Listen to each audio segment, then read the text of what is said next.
Knightfall Episode 4. He who discovers himself discovers God. Landry wants to find answers, but the question is, what will he find? Tancrede wanted to come, but he is ordered to stay and watch over Gawain and the investigation, of which Templur killed a wounded man in their care. The king is threatened of war. She is a bachelor of France. Many suitors line up to be her spouse, and if the marriage doesn't happen, it is war. According to the English ambassador Jonas the Heretic, Landry arrives deep into the woods and approaches the man with white dreads, and the man looks up and says, "What do you want with me? I am a heretic." Then he chuckles and says, "I can't swing a sword.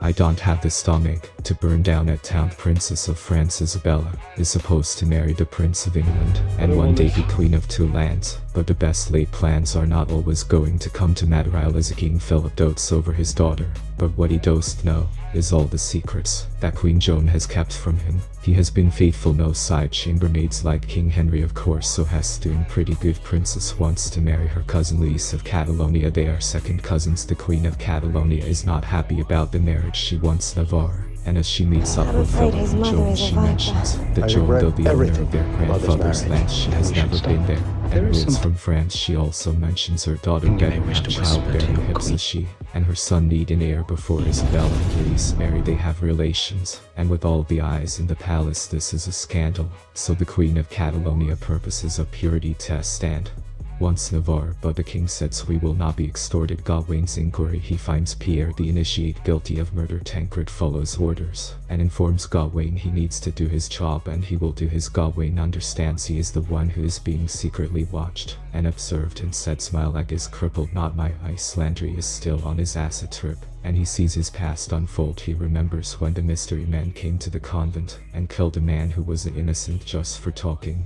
and attempted to defend the church. The man forces his way in and threatens the nun. If she makes cross signs from head to shoulder one more time, he will kill her. Where she stands, Landry slips out to warn Godfrey. After he witnessed the men forcing information out of the elderly nun, she tells him Hess on the routes to Jerusalem. The queen finds out her potion was switched after a midwife notices her ore, and she knows she is with child. The queen then questions her handmaiden, and she tells her it is a gift from God and she didn't want to allow the child to die.